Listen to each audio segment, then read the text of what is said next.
दोस्तों यार, अक्सर हम सब लोग यही चाहते हैं कि हमारे पैसे कुछ ऐसी जगह पर इन्वेस्टेड रहे जहां पर कि वो हमेशा ही खुद ब खुद इन्वेस्टेड होते रहे और हमें यहाँ पर बहुत सारा रिटर्न्स मिल सके। लेकिन दोस्तों, यहाँ से ही हमारी मेन प्रॉब्लम की शुरुआत हो जाती है, क्योंकि फिर हम यहाँ पर बहुत ही ज्यादा कंफ्यूज हो जाते हैं और हमें इसमें सही ऑप्शन समझ में नहीं आता है। और इसी बेस्ट ऑप्शन को जानने के लिए आप इस वीडियो को एंड तक जरूर से देखें। और दोस्तों यार, जब भी हम नया नया इन्वेस्टमेंट करने की कोशिश करते हैं तो हम सब लोग बहुत ही ज्यादा परेशान भी हो जाते हैं और हम काफी ज्यादा कंफ्यूज भी इस टाइम में हो जाते हैं और हम इसमें से बेस्ट ऑप्शन की तलाश कर रहे होते हैं। और सबसे ज्यादा बेस्ट एडवाइजर हमें यही सलाह देते हैं कि आपको अपने पैसों को एसआईपी यानी कि सिस्टमेटिक इन्वेस्टमेंट प्लान में इन्वेस्ट करना चाहिए। और दोस्तों, हो सकता है कि अभी के टाइम पर ये सुनने पर आपको बहुत ज्यादा कॉम्प्लिकेटेड लग रहा हो, लेकिन ये बहुत ही ज्यादा सिंपल है। और दोस्तों, स्टॉक मार्केट में एसआईपी ही एक ऐसा तरीका है जो कि आपको रिस्क फ्री तरीके से बिना कोई एफडी की झंझट से आपके पैसों को ग्रो करने में आपकी मदद करती है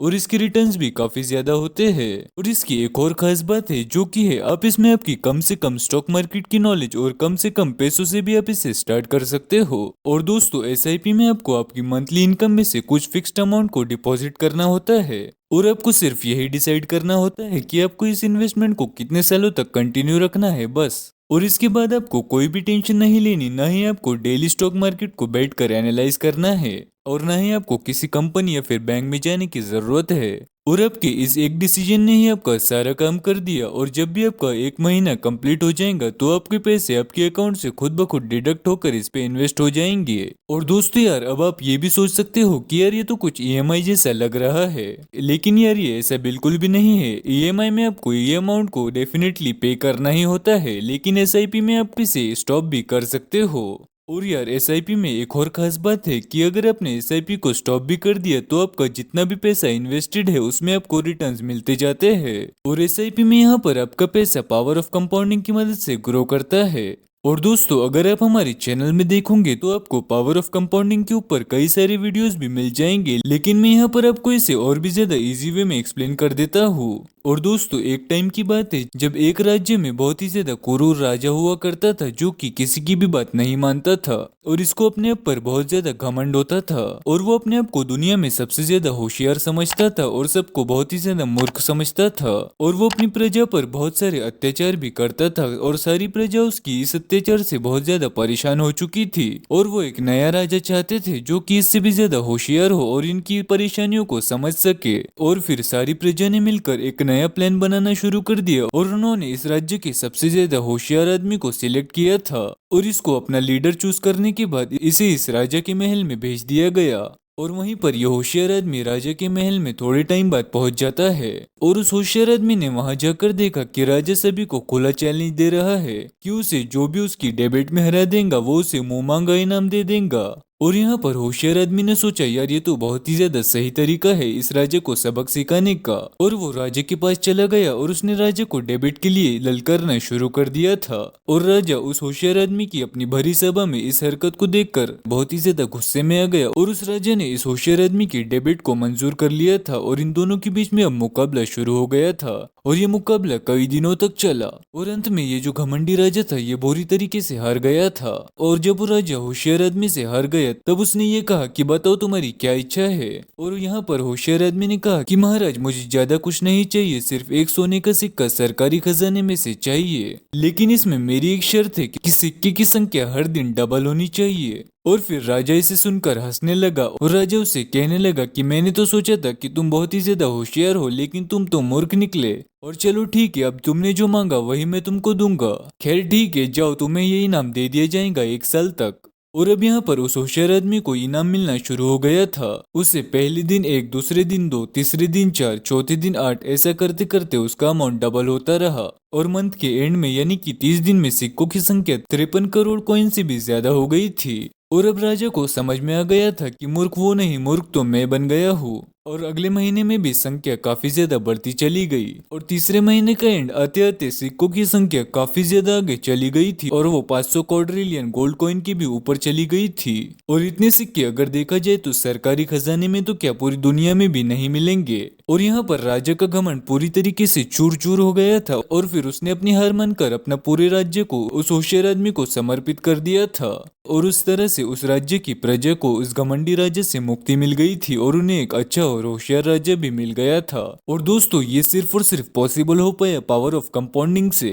और दोस्तों इसी तरह से पावर ऑफ कंपाउंडिंग आपके छोटे से छोटे अमाउंट को भी बहुत बड़ी संख्या में कन्वर्ट कर सकती है। चलिए दोस्तों अब इसे और भी ज्यादा इजी और लाइव एग्जांपल से समझ लेते हैं। तो यहाँ पर हम इस एग्जांपल पे मान लेते हैं कि आपकी अभी नई नई जॉब लगी है और आप महीने के 25,000 रुपये कमा रहे हो। और फिर अब आपने यहाँ पर ये डिसाइड किया कि आप इस मंथली इनकम में से 5,000 रुपये मंथली SIP में इन्वेस्ट करेंगे और इसी इन्वेस्टमेंट को आप अगले आने वाले 30 साल तक कंटिन्यू रखेंगे।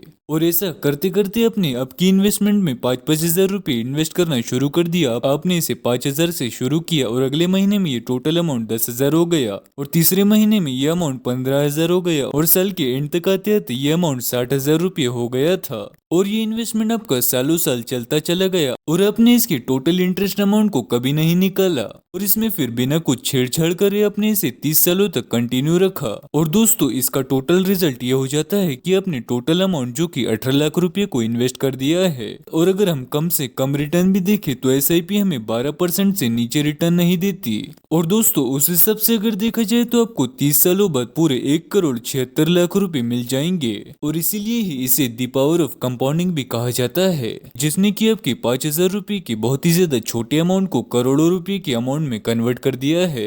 और दोस्तों आज के इस टाइम पर यह भी जरूरी नहीं है कि आपके पास बहुत बड़ा पैसा हो इन्वेस्ट करने के लिए या फिर आप बहुत बड़े बिजनेस को रन कर रहे हो और आप अपनी साधारण इनकम और सैलरी के थ्रू भी बड़े गोल को अचीव कर सकते हो। बस आपको इसके लिए ये पता होना चाहिए कि आपको अपने पैसे को कहाँ, कितना और कब इन्वेस्ट करना चाहिए। और दोस्तों SIP के थ्रू हम हमारे पैसे को कई तरीके के फंड्स में इन्वेस्ट कर सकते हैं, जैसे कि वो म्यूचुअल फंड्स हो सकते हैं या फिर एक्सचेंज ट्रेडेड फंड्स हो सकते हैं या फिर इंडेक्स फंड भी हो सकते हैं। और दोस्तों यहाँ पर म्यूचुअल फंड एक एक्टिवली मैनेजिंग फंड है, जिसमें कि फंड मैनेजर आपके पैसों को एक्टिवली मैनेज करता है कि आपके पैसों को कहाँ पर इन्वेस्ट करना है, जिससे कि आपको बेहतर रिटर्न मिल सके। और वो टाइम बाय टाइम मार्केट की रिसर्च करता रहता है और इसके बदले वो आपसे कुछ फीस चार्ज करते हैं, जिसको कि एग्जिट फीस भी कहा जाता है। और इसका एक्सपेंस रेशियो भी हाई होता है, जो कि लगभग 0.5% से 3% के बीच में होता है। और दोस्तों दूसरी तरफ हमारा इंडेक्स फंड आ जाता है, जो कि एक पैसिव मैनेजिंग फंड है, जिसमें कि सिर्फ एक बार इन्वेस्टमेंट करना होता है और फिर बाद में आपको उसे देखना नहीं होता। और दोस्तों इंडेक्स फंड एक ऐसा फंड है जो कि भारत की टॉप कंपनीज को मिलाकर बनाया जाता है। और हमारी कंट्री में दो तरीके के स्टॉक एक्सचेंज है, जो कि है नेशनल स्टॉक एक्सचेंज और बॉम्बे स्टॉक एक्सचेंज, जिससे कि हमारा स्टॉक मार्केट ऑपरेट होता है। और NSE में टॉप 50 कंपनीज को मिलाकर एक इंडेक्स फंड तैयार किया जाता है, जिसको कि निफ्टी 50 भी कहा जाता है। और वहीं पर BSE में टॉप 30 कंपनीज को मिलाकर एक फंड बनाया जाता है, जिससे कि हम सेंसेक्स भी कहते हैं। और वो यही दोनों ग्राफ है जिसको देखकर ये पता लगाया जाता है कि मार्केट आज के टाइम पर ऊपर जा रही है या फिर नीचे। और अगर आज के टाइम पर निफ्टी या फिर सेंसेक्स का ग्राफ नीचे जा रहा है तो मार्केट भी नीचे जा रही है, और वहीं पर इनका ग्राफ ऊपर जा रहा है तो मार्केट भी ऊपर जा रही है। और दोस्तों अगर इनमें हम रिटर्न्स की बात करें तो अगर पिछले ग्राफ्स को देखा जाए तो हमें इंडेक्स फंड ने म्यूचुअल फंड्स के मुकाबले काफी अच्छे रिटर्न्स दिए हैं, क्योंकि यहाँ पर आपके पैसे देश की टॉप कंपनीज में इन्वेस्ट होते हैं। और साथ ही इंडेक्स फंड की एक और खास बात है कि आपको इसमें एग्जिट फी भी नहीं देनी होती और इसका एक्सपेंस रेशियो भी 0.1% से 0.3% में ही होता है। और अगर हम पिछले ग्राफ्स को देखा जाए तो इंडेक्स फंड ने लोगों को 15% से भी ऊपर के रिटर्न्स दिए हैं। और दोस्तों आपको SIP में मिलने वाले रिटर्न्स कैसे होंगे ये यहाँ पर 3 चीजों में डिपेंड करता है। पहला है कि आपने कितने अमाउंट को इन्वेस्ट किया है, और दूसरा है कि आपने इस अमाउंट को कितने टाइम तक इन्वेस्ट किया है, और तीसरा आ जाता है कि आपने इस अमाउंट को कहाँ पर इन्वेस्ट किया है। और यहाँ पर हम पहले पॉइंट की बात करते हैं कि आपने जितने अमाउंट को इन्वेस्ट किया है आपको उतना ही अमाउंट SIP के रूप में मिलेगा। और दोस्तों ऐसा भी नहीं है कि आपको SIP शुरू करने के लिए बहुत ज्यादा अमाउंट चाहिए, आप यहाँ पर 500,000 रुपए से भी आपकी SIP शुरू कर सकते हो। और दूसरा पॉइंट है टाइम की। और दोस्तों एक्सपर्ट्स का मानना है कि इंडिया में लोग SIP तो बड़े कॉन्फिडेंस के साथ स्टार्ट करते हैं, लेकिन पता नहीं क्यों ज्यादातर लोग इसे कुछ टाइम बाद ही बंद कर देते हैं। और इंडिया में ज्यादातर लोगों ने अपनी SIP को 5 साल में ही डिसकंटिन्यू कर दिया है due to lack of patience और दोस्तों कंपाउंडिंग की पावर देखने के लिए आपको पेशेंस बहुत ज्यादा जरूरी है और तभी आपको इसका मैजिक दिखेगा। और शुरू में तो आपको यही लगेगा कि आपका पैसा ग्रो ही नहीं हो रहा या फिर बहुत ही ज्यादा स्लो इससे ग्रो हो रहा है। और यहाँ पर एसआईपी एक लॉन्ग टर्म इन्वेस्टमेंट है, न कि शॉर्ट टर्म, और इसीलिए आपका लॉन्ग टर्म तक वेट करना बहुत ही ज्यादा जरूरी और इम्पोर्टेंट हो जाता है। और यहाँ पर तीसरा पॉइंट है कि आपको अपने पैसों को कहाँ पर इन्वेस्ट करना चाहिए। और दोस्तों इसके लिए आप अपनी खुद की रिसर्च को कर सकते हो और आप अच्छे म्यूचुअल फंड्स या फिर इंडेक्स फंड को फाइंड आउट कर सकते हो। और दोस्तों ऐसी ही जानकारी के लिए आप हमारे चैनल को भी जरूर से सब्सक्राइब कर दे, जिससे कि आपकी फाइनेंशियल नॉलेज बहुत ही ज्यादा इंप्रूव हो जाएंगी। और दोस्तों अगर आपको ये वीडियो पसंद आया होगा तो वीडियो को जरूर से लाइक कर दे और आपके दोस्तों के साथ भी जरूर से शेयर कर दे। और आपको ये वीडियो कैसा लगा आप हमें कमेंट करके जरूर से बताएं।